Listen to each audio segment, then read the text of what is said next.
wa yule mwovu, ndio yeye akaamua kwenda mpaka kaburini.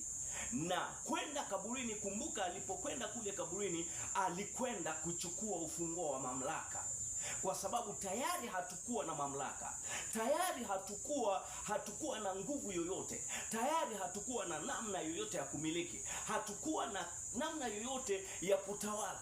Kwa hiyo kitendo cha yeye kwenda kule, naye alituokoa katika nguvu za giza, naye alituokoa katika nguvu za giza. Maana yake sasa, huyo Yesu ambaye leo tunasema ni Pasaka, tunasherehekea sherehe ya Pasaka, kukumbuka kufa na kufufuka kwake, maana yake naye alituokoa katika nguvu za giza.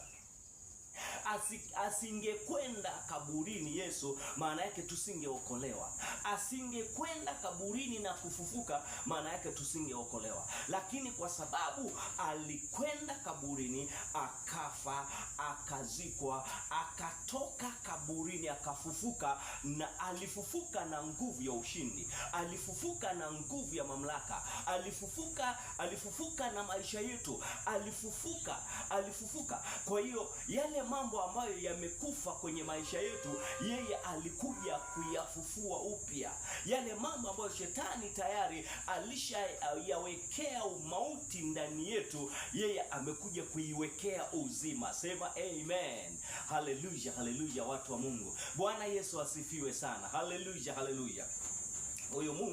Huyu Mungu tunayemwabudu ni Mungu wa kweli, ni Mungu mwenye upendo wa ajabu, ni Mungu anayelipenda kanisa, anayewapenda watu wake. Haleluya, Bwana Yesu asifiwe sana. Kwa hiyo Mungu wetu ambaye ni Yesu mwenyewe alishuka, na Biblia inasema naye alitu